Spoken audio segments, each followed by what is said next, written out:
지난주 13장까지 다시 13절까지 내용을 어디서부터 거슬러 올라가는가 하면 화목하게 하는 직책을 주신 그 직분, 거룩한 직분을 받은 성도의 부르심을 화두로 시작해서 지난주 말씀 오늘까지 이어집니다.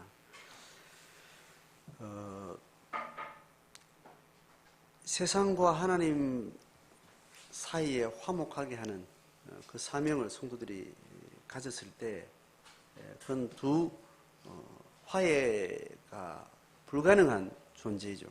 창조주 하나님이 만드신 피조세계가 하나님을 배반하고 등졌고 하나님과 피조세계는 완전히 관계가 끊어진 양극단의 양편을 중보자로 서서 화해시키는 그 일이기 때문에 그 가운데 중보자의 입장은 굉장히 쉽지 않은 입장인 겁니다. 그래서 이 거룩한 이름 또 다시 아름다운 이름 또 그렇지 않은 양극단의 환경이 당연하게 있다라는 것을 지난주까지 이야기를 했습니다.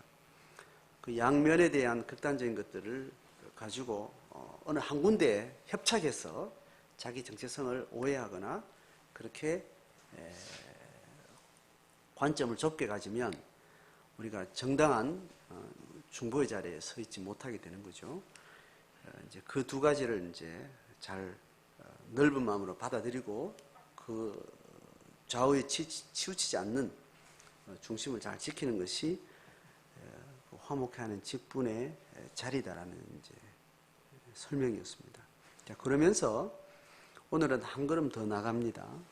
더 나가서 객관적으로 두 가지 형식의 가운데 서서 우리가 어떻게 그 자리를 지켜내느냐 할 때 오늘 주제가 이제 14절을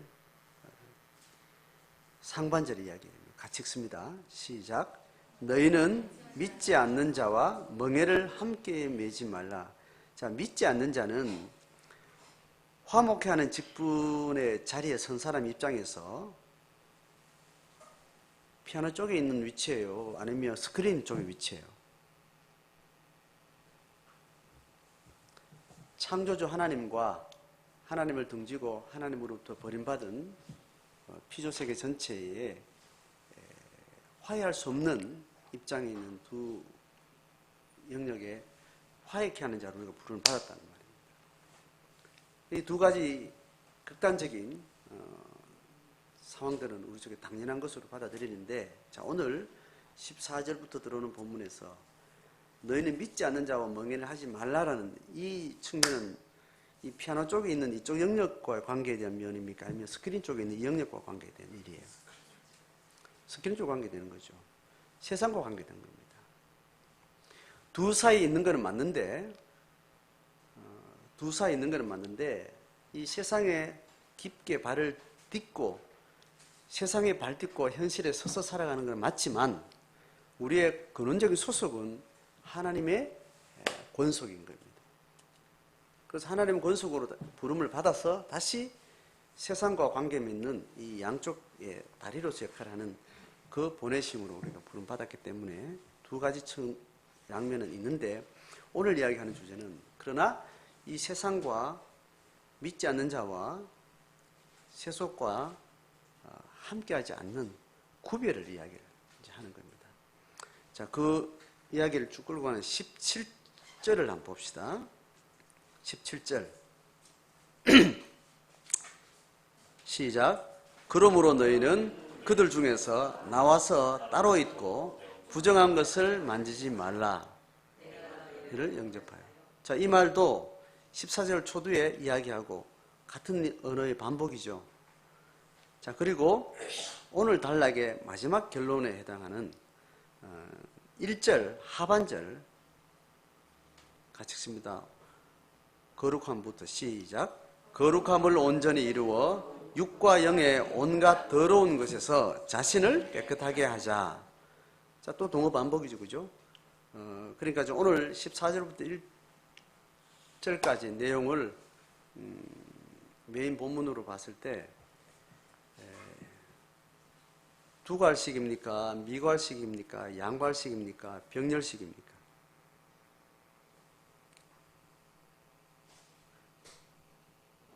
두괄식이에요? 두괄식이기도 하고 미괄식이에요? 미괄식이기도 하고 두 개가 동시에 있는 걸 뭐라 그런다고요? 양괄식이라고도 하고 중간에 한 번 더 치고 나면 병렬식이라고 또 이야기도 하고 다 해당하는 거예요. 자, 논지를 아시겠죠? 자, 같은 메시지를 3번 머리에, 꼬리에, 중간에 넣으면서 논리를 쭉 이끌고 갑니다. 첫 번째, 두괄식에 해당하는 이 선언에 대해서 설명하는 것은 16절까지예요. 자, 믿지 않는 자와 뭘 함께 하지 말라고요? 누가? 너희는 이래. 믿는 자는, 믿지 않는 자와 멍에를 함께 하지 말라라고요. 함께 할 수 없다라는 두 주체를 딱 설정하고 반복적인 비유를 계속해서 5번 이어갑니다. 첫 번째 뭐요? 너희에 해당하는, 믿는 자에 해당하는 것은 두 번째는 뭡니까? 의. 그리고 믿지 않는 자에 해당하는 반대는 불법. 그리고 빛과 어둠이 함께 할 수 없고, 그 다음에 그리스도와 벨리알이 함께 할 수 없고, 그리고 믿는 자와 믿지 않는 자가 상관할 수 없고, 그 다음에 또 성전과 우상이 일치할 수 없고, 계속 반복적인 이야기를 하는 겁니다. 이거는 그냥 계속 반복이에요. 뭐 이렇게 점징도, 점강도 아니고, 같은 걸 그냥 동어 반복을 여러 단어로, 모순되는 단어를 쭉 나열을 했습니다. 이 중에 모르는 단어가 있죠. 뭡니까? 뜻을 잘 모르겠는 단어 있잖아요. 벨리알. 그런데 반복법 안에 모르는 단어는 추정이 가능해요, 안 해요? 추정이 가능해요. 뭐하고 비슷해요? 불법, 어둠, 믿지 않는 자, 우상, 이 계열에 해당하는 위치에 있으니까 아는 거예요. 그런데 뭐하고 마주선 거예요? 그리스도와 마주섰기 때문에 이 단어는 대충 우리 언어로 설명 못해도 개념으로는 들어오니까 제가 설명하지 않겠습니다. 전혀 문제가 안 되죠, 그죠? 나중에 제가 생각나면 말하고 싶을 때 그냥 설명해 드릴 테니까 안 해도 상관없다는 말입니다. 그러니까 성경 연구할 때 반복해서 대꾸제할 때 그게 대충 어떤 단어 의미라는 걸 알고 지나가면 그래도 상관이 없을 수도 있다는 거죠. 자, 그렇게 해서 우리는 결국 뭐라고 이야기하는 겁니까? 하나님의 성전이라는 마지막 대꾸의 이야기를 딱 잡고 와서 하나님의 성전을 가르쳤던 구약의 첫 본문으로 들어가요. 그게 어디는가 하면 레위기에 나옵니다.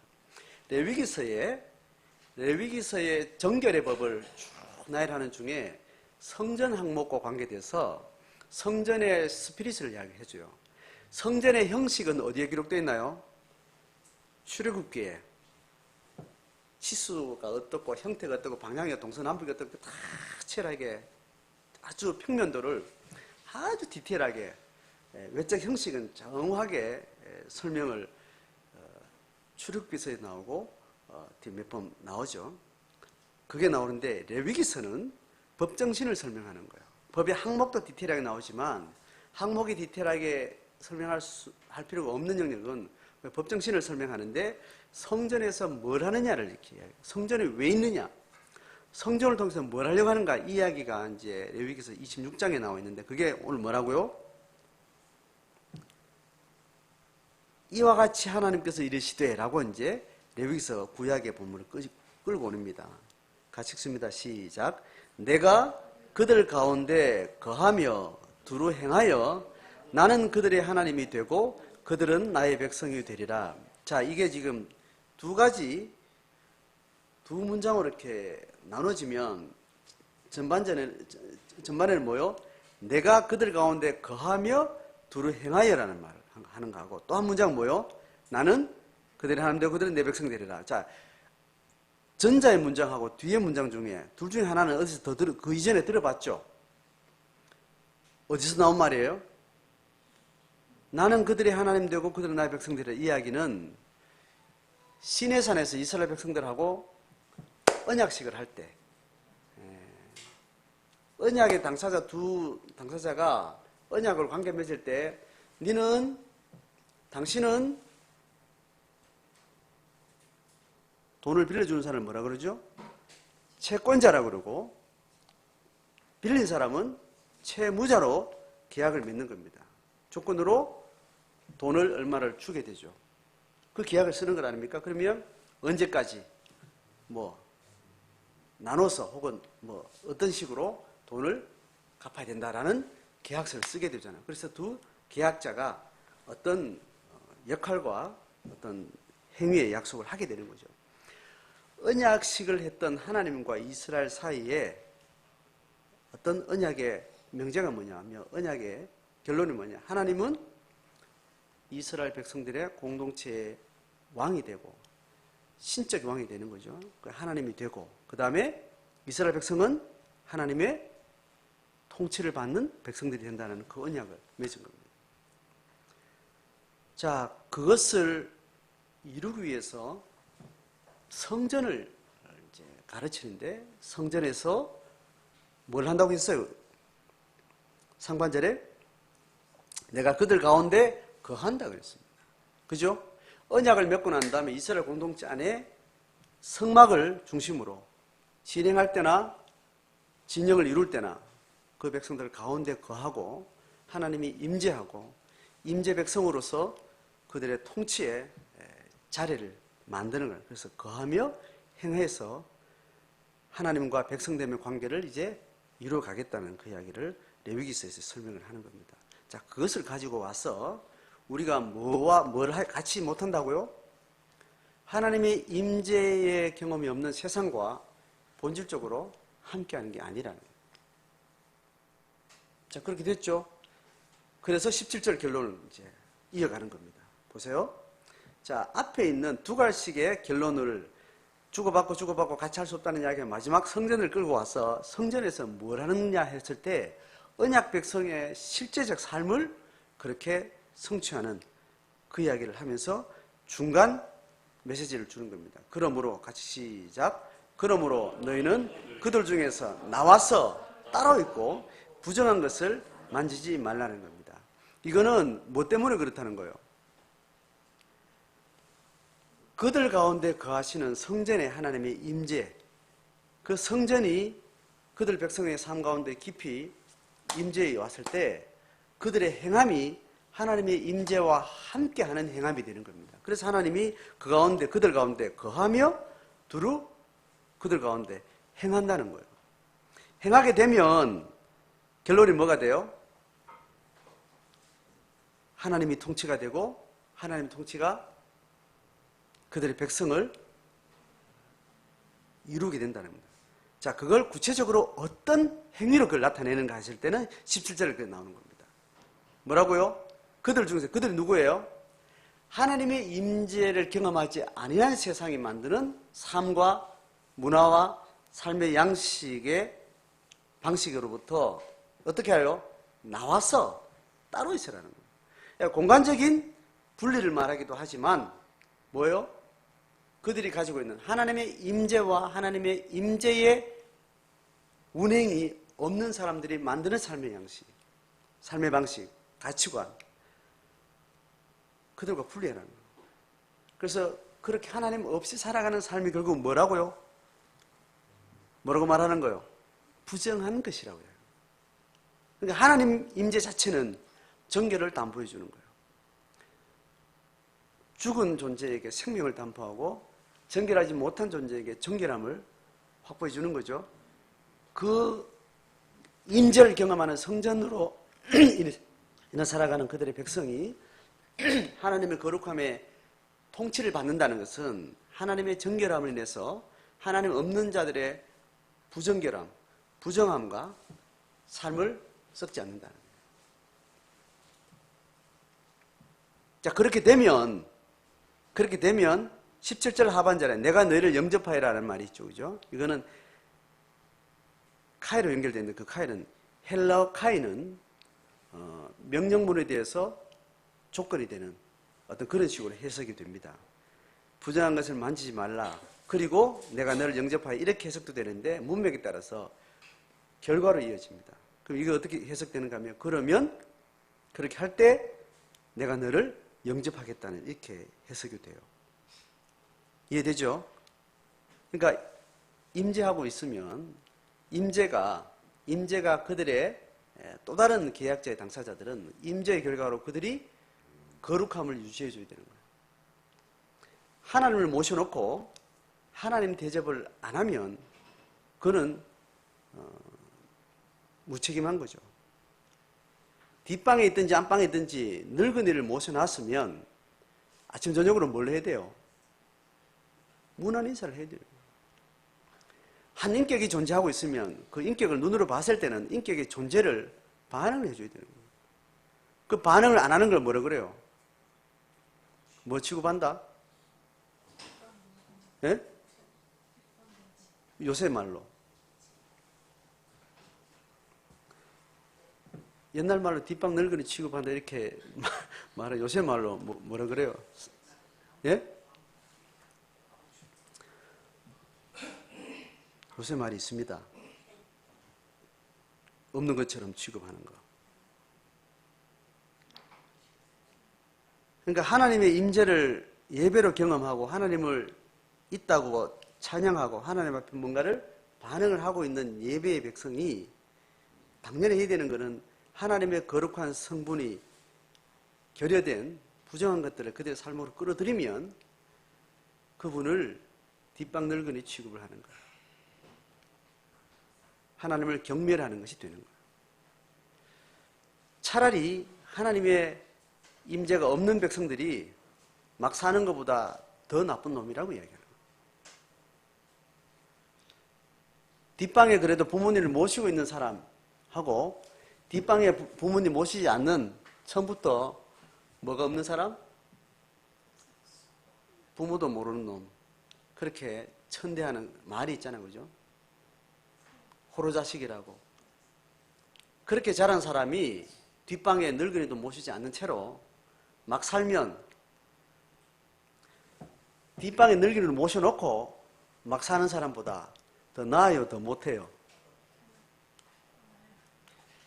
더 낫다는 말을 지금 내가 지금 문맥에서 하는 거예요. 뒷방에 늙은이가 없으니까 윗사람의 위계 아래 살지 않으니까 지 마음대로 사는 거는 정당한 거예요. 내 지금 뭔가 이 본문하고 연결하려고 지금 이 부분을 강조하는 겁니다. 뒷방에 늙은이를 모셔놓고 막 사는 인간은 뒷방 늙은이를 망령되이 일컫는 거라는 거예요. 이제 이야기 그 이야기입니다. 하나님의 임재하는 성전을 가운데 두고 사는 백성이 정례적으로 예배를 하고 성결례식을 치르고 있으면서 그 하나님의 거룩함과 상관없는 거룩함을 모독하는 그런 죄를 자기 삶에 가지고 오면 하나님에 대한 모독죄가 성립이 되는 겁니다. 그런데 이방인들이 하나님에 대한 임재의식도 하나님에 대한 대응도 하지 않고 따로 사는 이방인들이 사람도 죽이고 지 마음대로 살고 그렇게 사는 것은 누구보다 낫다? 하나님을 망령되이 일컫는 이스라엘 백성보다 또 반발 낫다는 말을 이야기합니다. 그래서 17절에 계약자는, 당사자는 서로의 의무가 있습니다. 서로가 채무자는 돈을 줘야 될 의무가 있고, 먼저, 그죠? 성결제에서 줘야 될 의무가 있고, 그 다음에 채권자는 먼저 줄 의무가 있는 거죠. 1,000만 원 주도 안 하고 돈 내놔라, 돈 갚아 이렇게 말할 수 없는 거잖아요. 먼저 줘야 되는 겁니다. 그 나쁜 놈은 뭐예요? 선 2%, 20% 띄고 주는 이 나쁜 채권자들이 나쁜 거죠. 어쨌든 채무자는 그 다음에 언제까지 약속을 했든 안 했든 그걸 갚아야 될 의무가 있는 겁니다. 하나님의 임재에는 하나님이 자기의 존재 방식을 허물고 죄인들한테 임재하겠다. 하나님 어떻게 그럴 수 있으면 하나님 존재로는 도저히 불가능한데 그건 내가 책임질게. 내가 내 아들을 죽여서라도 거룩한 자가 거룩하지 않은 존재와 함께할 수 없는 것들은 내가 책임질 테니까 나는 너와 임재하겠다. 그러면 너희들은 내 임재에 걸맞게 너희는 임재에 합당한 삶으로 나를 받아들여라. 이게 언약 백성의 계약이잖아요. 그런데 그래서 그들 중에 나와서 따로 있고 부정것을 만지지 않는 성결을 네가 삶으로 살아내는 것이 이스라엘 백성들의 하나님의 책임이었습니다. 그걸 하면 그러면 내가 너희를 이제 영접하겠다는 거예요.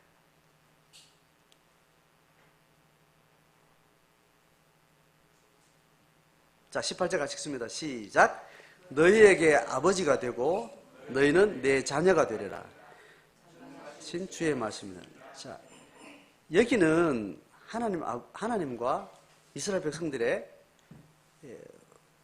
관계 설정 좀 다르겠죠? 뭐로 했습니까?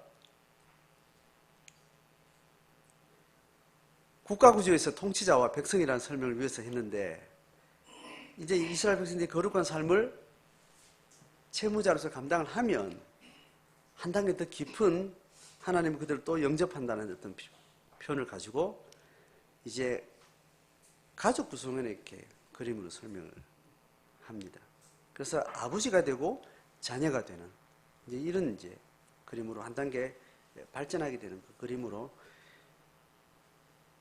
바울이 이렇게 넌지를 놨어요. 자, 보세요.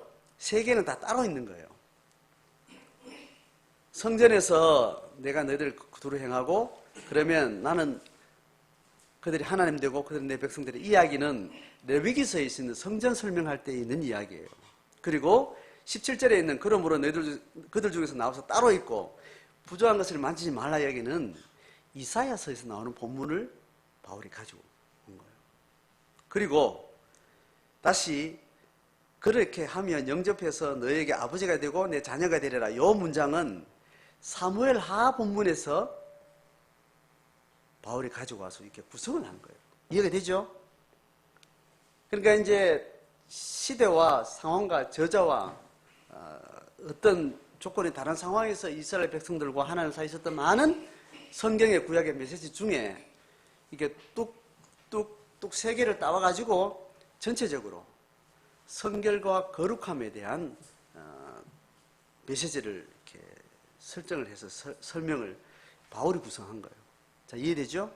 그래서 구약의 전체 메시지에서 이렇게 세 가지 단계로 구성해서 이제 바울의 언어로 미갈식의 두 갈식에 합당한 미갈식의 자기 권면을 하고 있는 겁니다. 온갖 영의 더러운 것에서 자신을 깨끗게 하자는 사도 바울의 권면을 이제 하는 겁니다.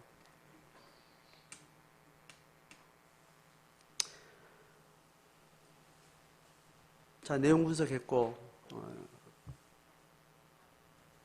성경 해석에 대한 이야기를 제가 다 나눴습니다. 자, 이 결론은 여러분 이미 알고 있는 거예요? 모르고 있는 거예요? 한 번 들었어요? 두 번 들었어요? 수도 없이 들었고 부정한 것을 만지지 말고 자신을 깨끗하게 하자 했을 때 이게 오늘날 내 삶에서 이게 도대체 뭐냐? 이게 구약의 언어고 신약의 언어고 성경의 가르침이고 제자라고 했을 때 제자로서 부름받은 사람으로서 다시 보냄받아서 내가 구체적인 실천의 영역에서 뭘 했냐 할 때 그때 우리가 세상의 부정한 것을 만지지 않는 것 그리고 자신을 온갖 더러운 것에서부터 깨끗하게 하는 것. 그 여러분 삶의 자리에서 구체적으로 이런 형이상학적인 관념적인 표현들이 구체적인 행동의 실천으로 구체적으로 드러나겠죠.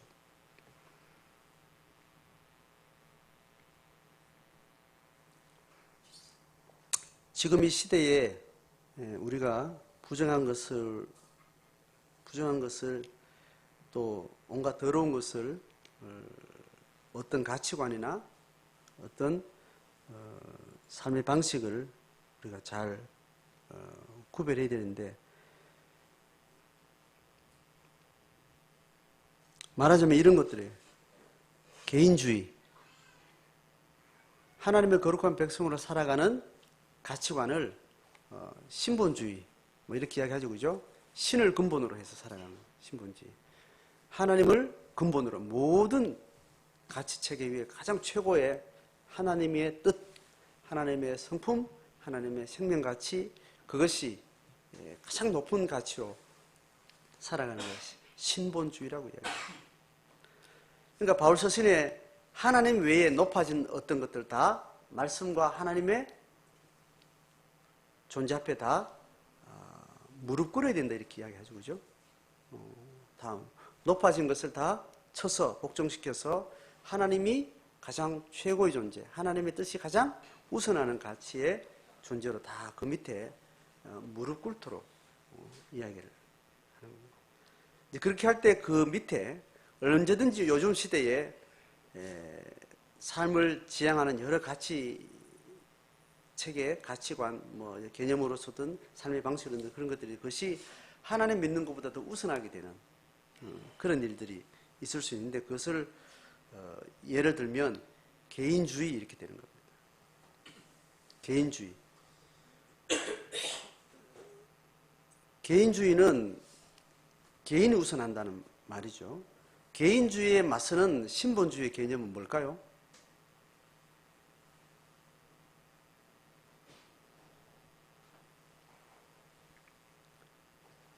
아담이 죄짓고 나서 그걸 하나님으로부터 아담이 죄를 짓고 나서 나타나는 어떤 죄의 형태가 가인과 아벨의 모습에서 이렇게 나타나는데 가인과 아벨이 아담과 함께한 한 몸으로 한 공동체로 인간을 개체적 존재로 하나님 만들지 않고 연합적 존재로 그렇게 만드셨는데 연합적 존재의 성향이 깨지는 그 사건을 이제 설명을 합니다.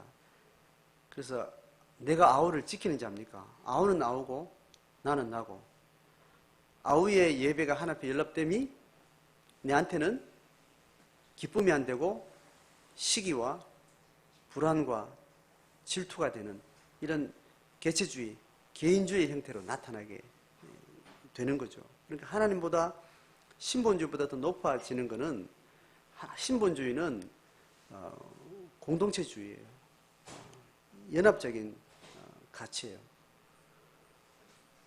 그런데 하나님보다 높아지는 게 개인주의가 될 수 있는 거죠. 그렇죠? 물질주의, 돈이 하나님보다 우선하게 되는 거. 그게 물질주의로 이야기할 수 있죠.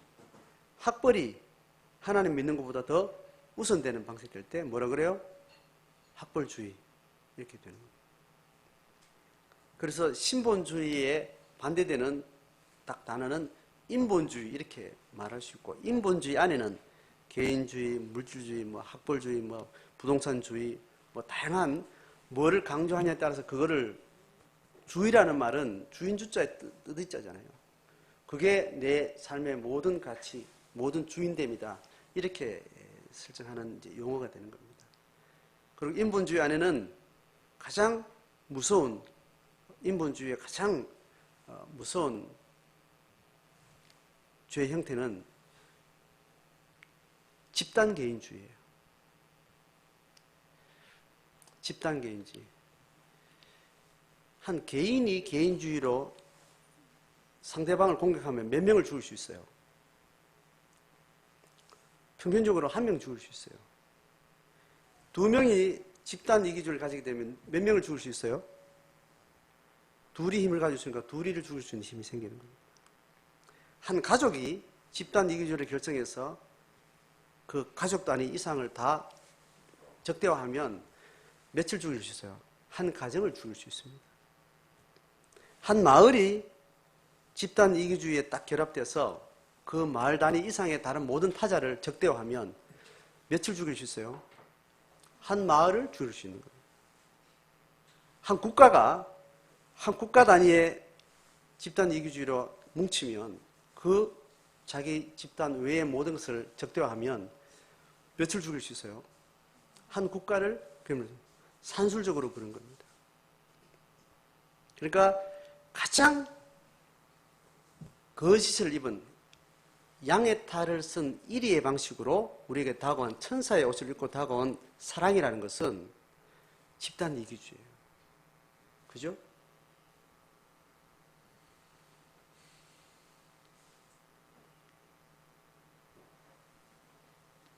어릴 때 급식을 했거든요. 제가 어릴 때. 제가 73년도에 초등학교 들어갔는데 급식을 가면 대체로 동네에서 급식을 받아먹는 애들을 받아먹는 대들 감히 애들 그 어린 아이들 눈에도 쟤는 급식을 먹는 게 이상하지 않다라는 게 그냥 와요. 왜냐하면 걔는 설날을 지나도 주머니에 귤 넣고 돌아다니는 애는 꼭 큰아버지가 설 명절 되면 그 집을 온다는 걸 알고 있어요. 그 도시에서 오면 한 부대 들고 오는 걸 알고 있고 저 집에는 명절 지날 때마다 똑같이 코 올리면서 똑같이 짝대기 잡고 같이 산을 헤매서 그냥 깨구리 잡아먹고 놀던 애가 명절 딱 지나면 그 귀한 귤 들고 다니면서 하루 종일 폼 잡고 다니고 우리는 저 새끼 저거 언제 깨나 싶어가 돌아다니면서 한 조각 얻어먹으려고 돌아다니면서 괜히 기죽어가지고 돌아다니고 그러면 걔가 급식을 빵을 무료로 주는 급식이 아니고 빵을 신청을 해요. 그죠? 그러면 걔가 빵을 타 먹는 거는 이상하다 안 이상하다? 안 이상해요. 근데 집에 그 동네에 저 마을 그 끝에 사는 과부의 아들이 그러니까 걔가 맞아서 울면 손잡고 가지고 이 새끼 누가 때렸나 하고 이 칼 할매도 없어. 그럴 아버지도 없어. 엄마도 기가 세지 않아. 애 하나 키우고 있고 뭐 남매를 키우고 있는 엄마가 막 얻어맞고 오면 동네 손잡고 다니면서 놈이 때려나고 찾아다니기를 그런 그림이 상상이 안 돼. 그런 적 본 적도 없는데. 근데 아까 제가 큰아버지가 늘 온다는 그 집에 할머니는 내 친구 걔가 울잖아요. 그 친구가 우리 네 놈 중에 최고 싸움을 잘해요. 그런데 형들한테 얻어맞고 나면 한 번쯤 그냥 나도 둬야 되잖아. 그 손잡고 빽빽 우는 놈을 데리고 저녁답에 그죠? 그 동네에서 그 집까지 들어가 집에 부모 있는 데 가지고 네가 내 애 폈냐고 막 그 할매가 그 짓을 해요. 그러니까 지금 보면 그 동네 살던 그 분위기를 이렇게 생각하면 참 힘의 논리가 참 철저하게 집에 봐. 그놈 건드리면 안 되는 거야 형들도. 그놈 안 건드려. 잘못 건드렸다가는 엄마한테 맞는 거야. 엄마 아버지가 수치를 당하는 거예요. 너 부모 데리고 와라 이렇게 안 하는 거 할매가. 부모 앞에서 걔를 뭐 막 욕을 해대는 거예요. 그러니까 그 부모가 얼마나 이 심장이 상하겠어요, 그죠? 어릴 땐 전 그 생각 못했는데 지금 생각하니까, 참 나쁜 할매였다고. 정말 이기적인. 그래서 걔는 늘 보약을 먹었어요. 보약을 먹으니 우리 또래 중에 힘이 주먹이 세니까 맨날 싸우면 이기는데, 뭘 하느냐 하면 그 과부가 키우는 애들은 빵을 못 타먹어요. 평소에 과자 하나 먼저 먹는 항상 남한테 얻어먹고 이렇게 했는 애고 기죽고 이렇게 존재감이 별로 없었는데 빵을 먹는 거예요. 저는 난 이해가 안 돼요. 그러니까 빵을 얻어먹으러 가면 걔 싸움 잘하는 걔가 빵 얻어먹는데 얻어먹기 좋겠어요. 엄마만 쟤는 평소에 저래 빵 얻어먹을 거 아닌데 빵을 타먹는데 걔한테 얻어먹을 수 있는 가능성이 많겠어요. 예? 전자는 또 기세등등하게 안 줘. 지 혼자 먹고. 꼭 뭐 시켜야 주고. 근데 엄마가 이렇게 빵 주는 애는 잘 줘. 하여튼 그때 경험이 그랬어요.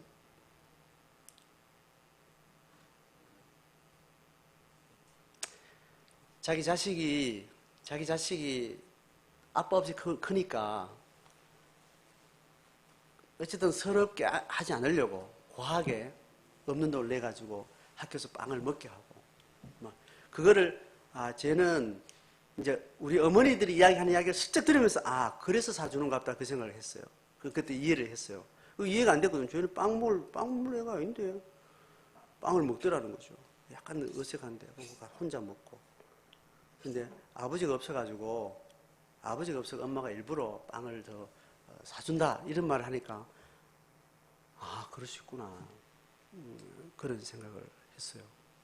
그 엄마가 자기 자식을 사랑하는 빵 사주는 이유는 뭐예요? 남의 자식이 빵 먹으니까 뭐 때문에 빵 사주는 거예요? 자식을 사랑해서 사주는 거예요. 가족 이기주의라는 것이, 그죠? 가족 밖에 있는 어떤 상대와 항상 싸우는 거예요. 어깨를 나란히 싸우고. 집단 이기주의라는 것이 그렇게 강력한 사랑으로 표현되는데 그게 사랑이 아니고 결국 뭐예요? 다른 가족과의 경쟁이에요. 밀리기 싫고 지기 싫은 다른 가족들의 그 힘 앞에 발버둥쳐 자기 힘을 키워보겠다는 그 강력한 적대감에서 나오는 거예요. 근데 그 아들은 엄마가 날 사랑해서 빵 사준다 생각할지 모르지만 그것도 물론 포함되겠죠. 근데 그거는 사랑이 다가 아닌 거예요. 빵 먹는 집에서 빵 못 먹는다고 우리를 또 무시할까 싶어서 그 적대감에 대한 방어의 일환으로 자기 자식이 더 좋은 옷 입히고 더 쉽게 안 보이려고 다 애를 쏟는 겁니다. 그 사랑만 있는 게 아니에요. 그 안에는 관계 맺은 적대적인 그 환경과 밀접하게 관계되어 있습니다. 그래서 가족주의라는 것이 가족이 단합하고 가족이 서로를 챙기고 이렇게 하지만 그게 무서운 적대의 힘이 그 안에 들어있는 위장된 사랑이에요.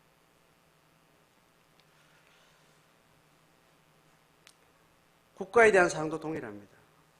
국가에 대한 사랑. 제가 어릴 때 아버지가 신앙에 대한 윤리를 통제했는데 아주 쉽게 온 게 가을이 되면 집안 전체가 산에 가지고 모사를 지내요. 여러분 모사라는 말 못 들었죠? 저는 모사떡이라고 이제 의성지방인데 큰 집안, 뼈대 있는 집안, 소위 양반 집안이 어떤 산에 그 조상들의 무덤이 많잖아요. 그죠? 거기를 찾아가서 그 어떤 제사를 드리는 거. 그러니까 이제 떡 놓고 절하는 거죠.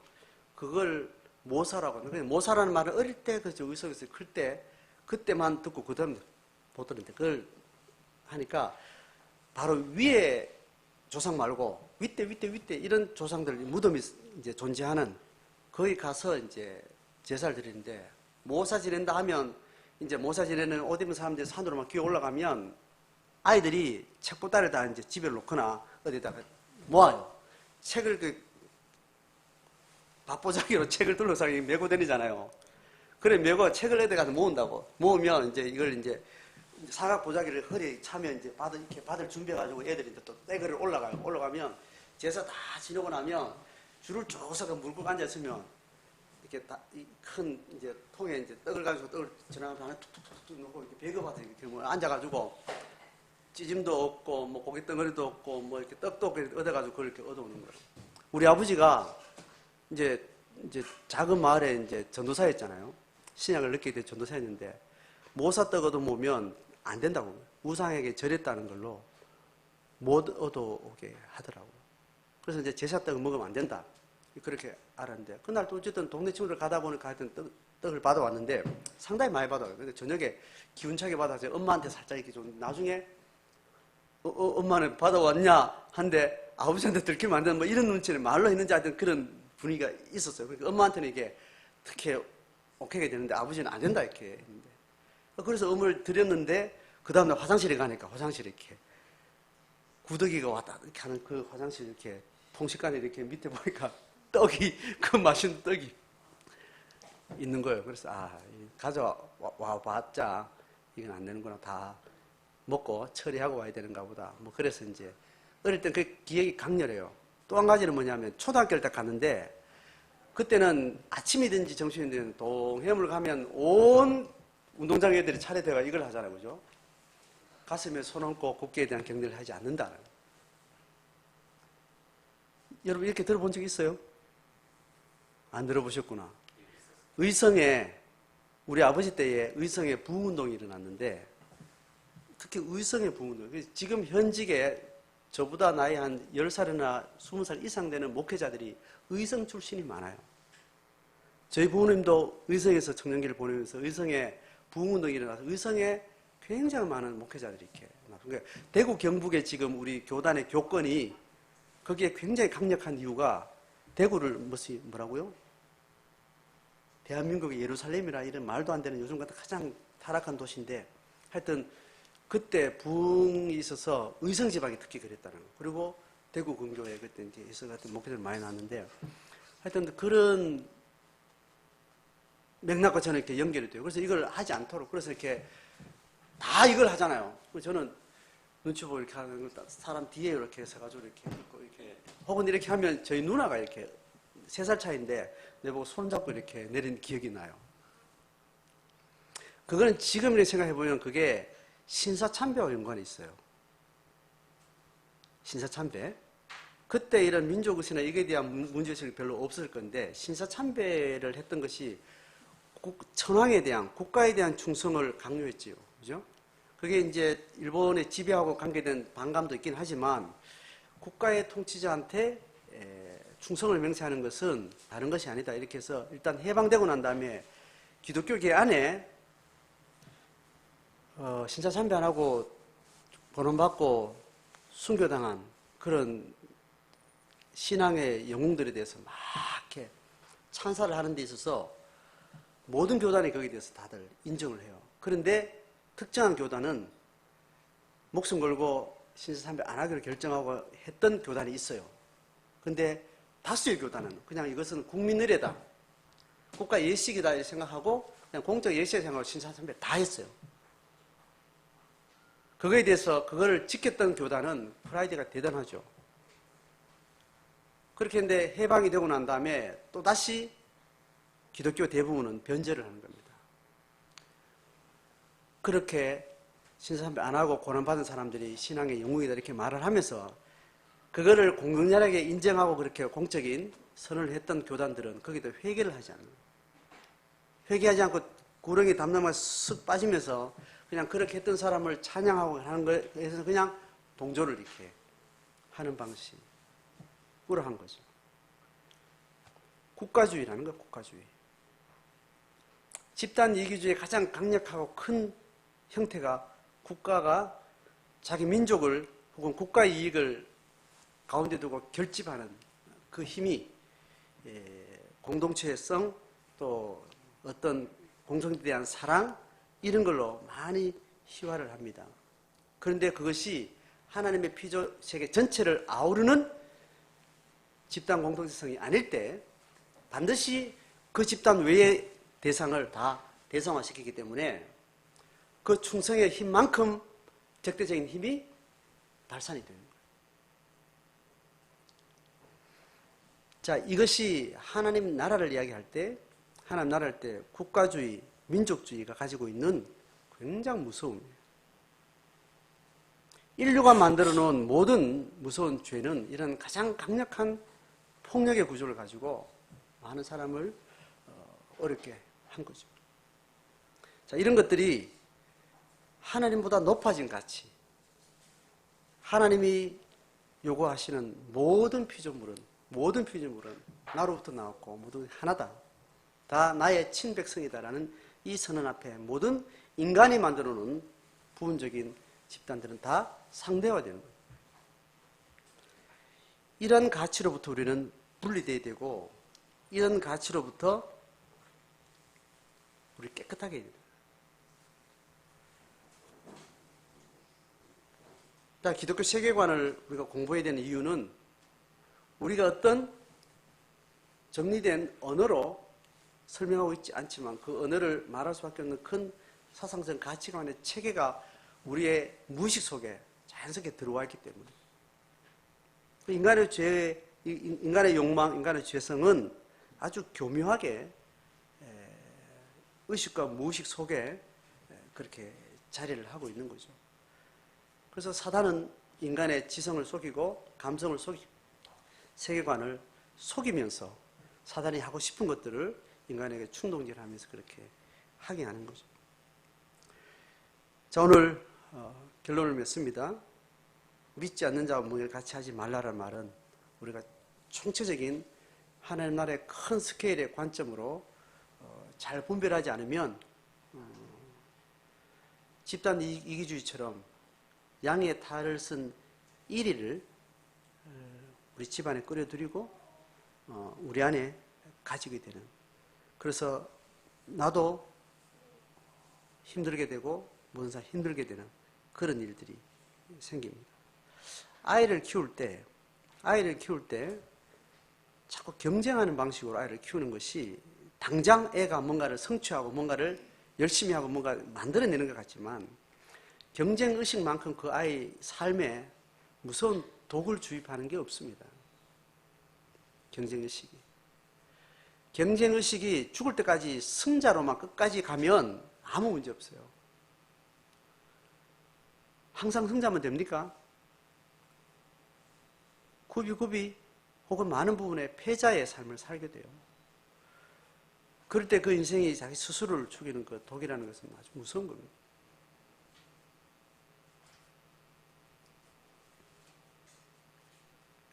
믿지 않는 자와 멍에를 함께 매지 말라. 너희는 그들 중에서 나와서 따로 있고 부정한 것을 만지지 말라. 그래서 육과 영의 온갖 더러운 것에서 자신을 깨끗하게 하자. 이 삶이 우리 가운데 신학적 명제로만 있지 아니하고 우리의 세계관, 관념, 무의식, 의식 속에 있는 많은 삶의 방식을 만들어가는 그런 실제 속에서 잘 분별하고 하나님 뜻을 잘 순종하고 그 순종이 우리에게 대가를 요구할 때 과감하게 고난의 대가를 지불할 수 있는 그런 껴있고 헌신된 신앙의 삶을 살기를 주의 이름으로 축복합니다.